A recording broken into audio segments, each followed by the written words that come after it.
할렐루야. 오늘도 새벽 미명 주님 앞에 나오신 우리 갈릴리 가족 여러분들께 은혜와 또 주님의 사랑이 넘쳐나기를 소망합니다.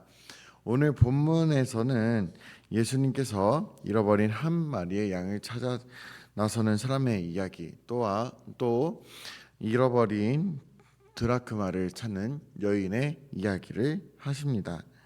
이 말씀을 하시게 된 동기와 또 배경이 무엇인지 우리가 함께 살펴볼 필요가 있는데요. 우리 함께 15장 1절로 3절의 말씀, 1절로 3절의 말씀 함께 읽도록 하겠습니다.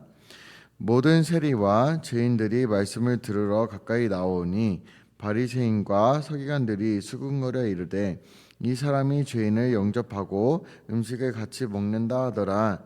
예수께서 그들에게 이 비유로 이르시되 아멘. 예수님께서는 세리와 죄인들과 또 여러 가지 무시당하고 소외당하는 그런 사람들과 함께 교제를 나누신 그런 삶을 사셨습니다. 그런데 이런 모습이 당시 종교인들의 눈에 그렇게 썩 좋아 보이지는 않았던 모양입니다. 그래서 그들 가운데서 수근수근 거리기 시작했습니다. 그러한 그들의 비난과 편견을 꿰뚫어 보신 예수님께서는 오늘 이 비유를 들어 말씀하시게 됩니다. 하나님의 아들이신 예수님께서 세상에 오신 목적이 무엇인지를 바리새인들과 또 제자들에게 분명히 알려주시기 위해 말씀하십니다. 그러한 예수님의 의도로부터 잃어버린 양 한 마리를 찾아 나서는 사람의 이야기가 시작됩니다. 그 가운데 이 본문을 주목해 볼 필요가 있습니다. 당시 유대 사회를 대표하던 이 바리새인의 종교는요, 외적인 형식에만 몰두하던 위선적인 그런 종교인의 모습을 볼 수가 있습니다. 겉으로 어떻게 하면 멋지게 보일까? 어떻게 하면은 내가 더 잘나 보일까? 어떻게 하면은 내가 좀 더 나아 보일까?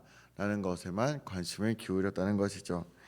바리새인들은 매주 안식일이 되면요, 회당에 나갔었고요, 11조도 꼬박꼬박 냈습니다. 심지어 식물에 관한 그런 11조 같은 것들도 헛되지 않게 잘 했었고요.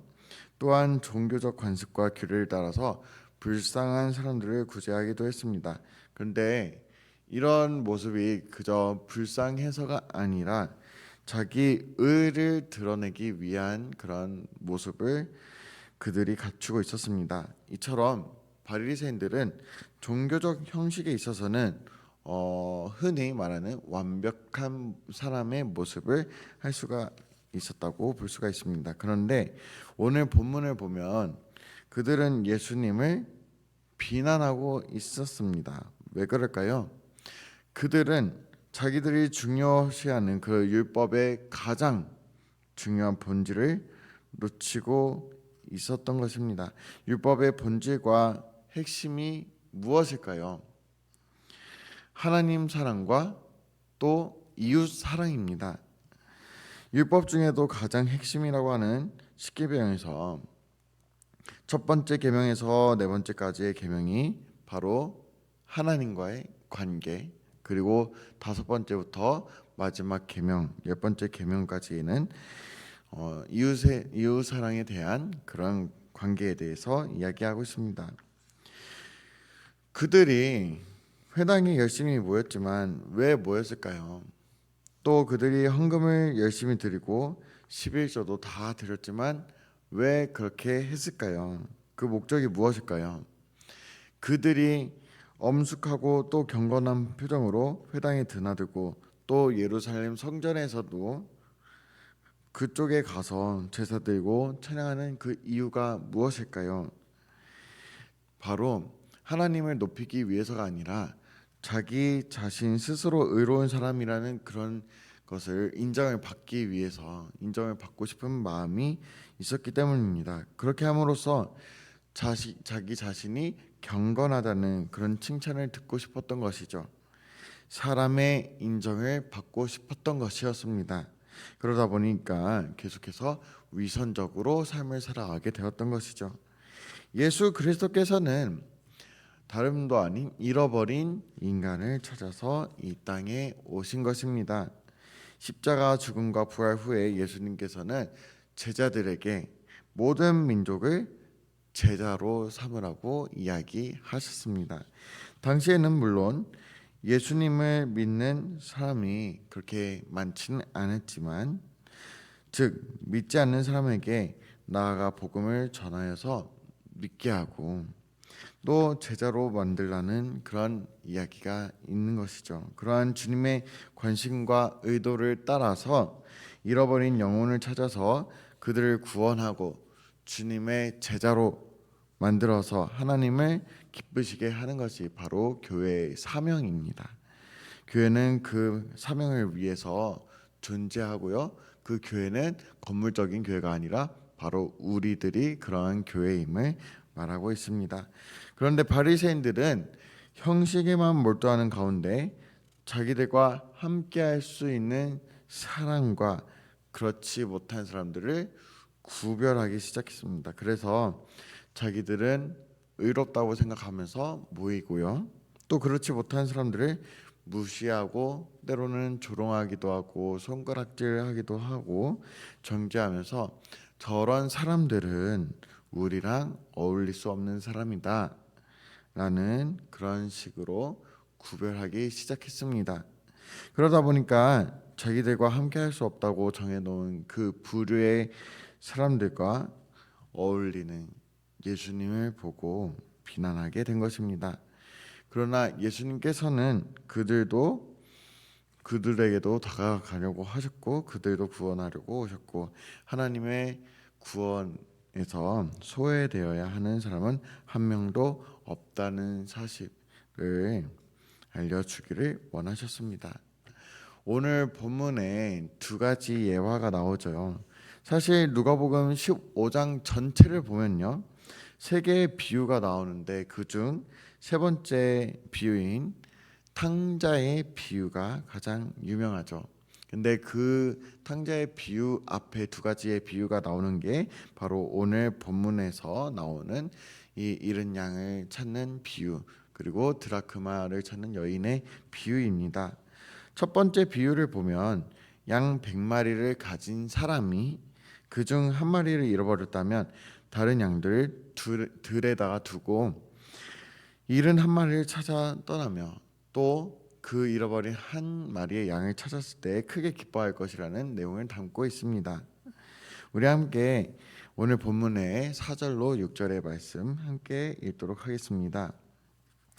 너희 중에 어떤 사람이 양 100마리가 있는데 그 중에 하나를 잃으면 99마리를 등에 두고 그 잃은 것을 찾아내기까지 찾아다니지 아니하겠느냐. 또 찾아낸즉 즐거워 어깨에 메고 집에 와서 그 벗과 이웃을 불러 모으고 말하되 나와 함께 즐기자. 나의 잃은 양을 찾아내었노라 하리라. 아멘. 이 첫 번째 비유를 보면요, 100마리의 양을 가지고 있던 이 사람이 그중 한 마리를 잃어버리게 됩니다. 그렇다면 당연히 다른 9마리의 양들을 들에 두고 잃은 한 마리를 찾아 나서며 또 찾았을 때 크게 기뻐할 것이라는 이야기입니다. 이것은 이때 당시 사람들에게 아주 익숙했던 이야기입니다. 왜냐하면 실제로 종종 일어나는 일이었기 때문이었습니다.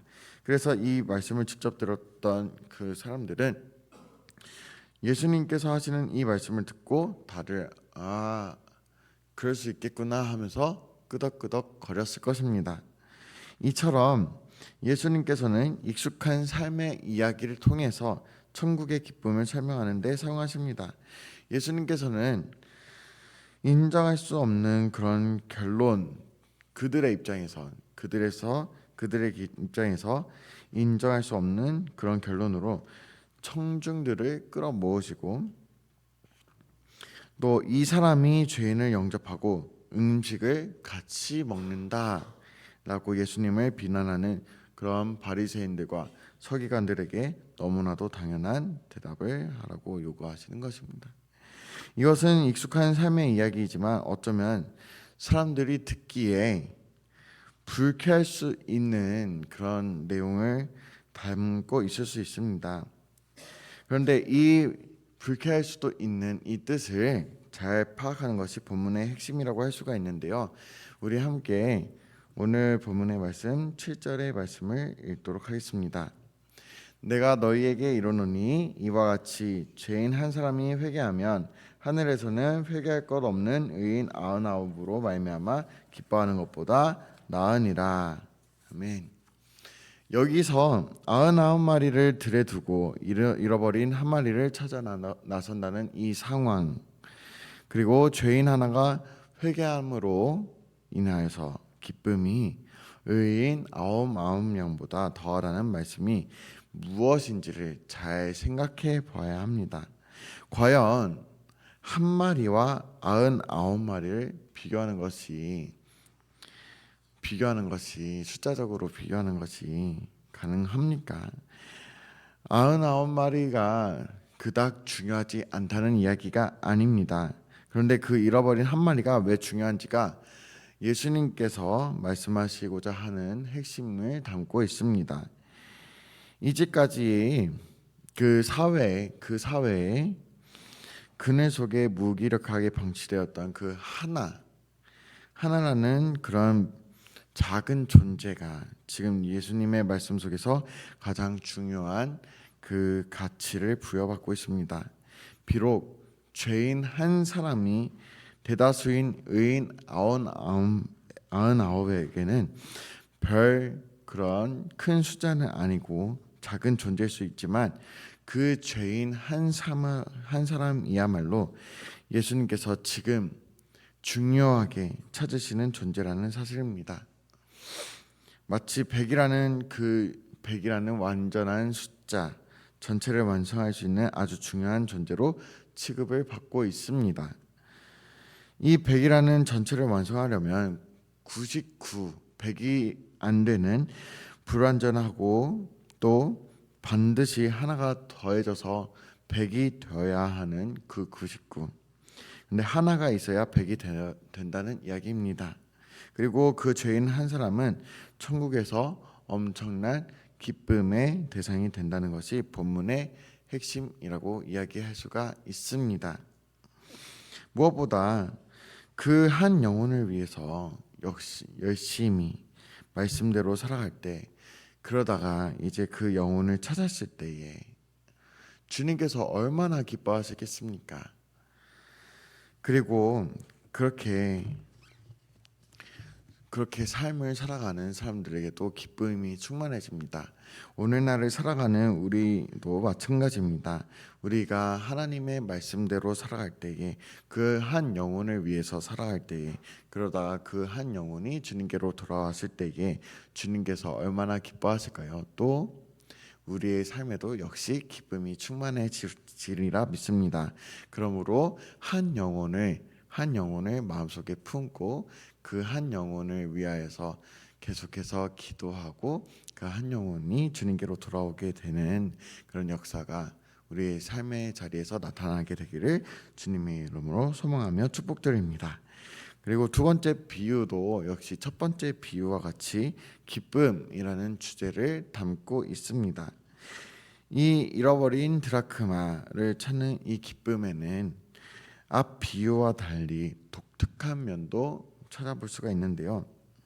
첫째로는 즐거워하는 주체가 이제 여인에 대해서 이야기하고 있습니다. 우리 함께 이 비유를 함께 읽어보도록 하겠습니다. 잃은 드라크마를 찾은 여인의 비유, 함께 8절로 9절의 말씀 읽도록 하겠습니다. 어떤 여자가 10드라크마가 있는데 하나를 잃으면 등불을 켜고 집을 쓸며 찾아내기까지 부지런히 찾지 아니하겠느냐. 또 찾아낸즉 벗과 이웃을 불러 모으고 말하되 나와 함께 즐기자. 잃은 드라크마를 찾아내오노라 하리라. 아멘. 드라크마라고 하는 것은요, 은전이라고 하는 그 화폐의 명칭입니다. 이 여인은 10개의 이 은전 중에서 하나를 잃고선 그것을 찾기 위해서 쉴 새 없이 찾아서 애쓰고 있습니다.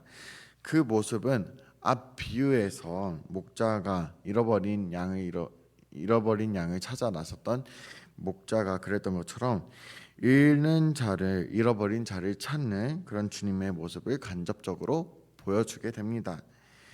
이 은전이라는 화폐의 성격은 고대 유대 사회에서 이 여자에게 결혼의 직장금이었을 수도 있고, 남편이 사랑의 증표로 맡긴 이 예물일 수도 있습니다. 또는 가정의 비상시의 그 상황을 위해서 준비해 두었을 수도 있고요. 유대인들의 축제 시에 사용할 소중한 저축금이었을 수도 있습니다. 분명히 그중 하나였겠죠. 그렇기 때문에 이 은전의 가치는 매우 소중했습니다. 그리고 이 여자가 동전을 찾고 나서 기뻐하는 이 행동은 곧 잃은 자를 찾고 즐거워하는 주님의 기쁨, 또 하늘의 기쁨으로 연결된다는 사실을 우리는 살펴볼 수가 있는데요. 오늘 본문의 말씀 10절의 말씀 읽도록 하겠습니다. 내가 너희에게 이르노니 이와 같이 죄인 한 사람이 회개하면 하나님의 사자들 앞에 기쁨이 되느니라. 아멘. 이 여인의 즐거움 속에서 찾아볼 수 있는 것이 바로 하나님의 즐거움과 기쁨이라는 것입니다. 앞에 비유에서 목자는 양 100마리를 채우기 위해서 한 마리를 찾아 헤맸어요. 그리고 이 여인의 뒷이야기에 나오는 탕자의 비유에서는 아버지가 온전한 가족을 회복하기 위하여서 둘째 아들을 얼마나 기다렸는지를 또 찾아볼 수가 있습니다. 15장의 두 번째 비유인 이 10드라크마 중 한 드라크마를 찾는 이 비유에서는 이 여자도 앞에 목자나 또 뒤에 아들을 기다리는 아버지의 그 열심과 애정처럼 10개 동전을 회복하기 위하여서 잃어버린 한 개의 은전 한 개의 화폐를 부지런히 찾고 있었습니다.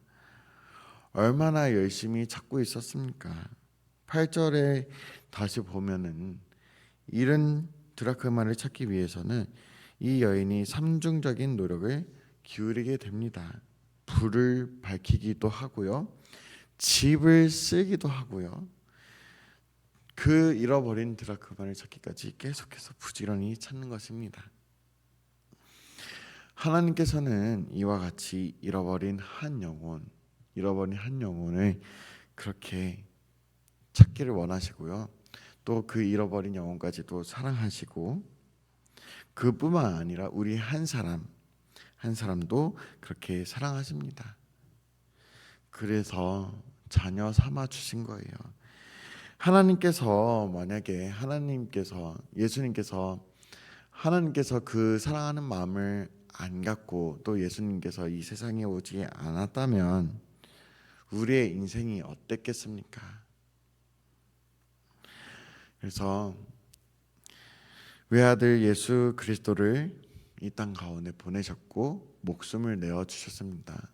왜냐하면 사랑하는 마음이 컸기 때문에, 그 한 사람 한 사람을 찾기 위해서, 그리고 내 자녀로 삼아 주기 위해서 예수님을 보내주셨고, 또 예수 그리스도께서 친히 십자가에 매달리사 목숨까지도 내어주셨습니다. 그 피의 값으로 산 것이 우리고요, 또 잃어버린 한 영을 위하여서 그 피를 흘리신 것입니다. 그것이 바로 이제 오늘의 이 내용들이 바로 우리가 한 영혼을 위해서 목숨을 걸며 한 영혼을 찾아 나서는 그런 우리 스스로가, 우리 모든 교회가 되어야 할 이유를 설명하고 있습니다.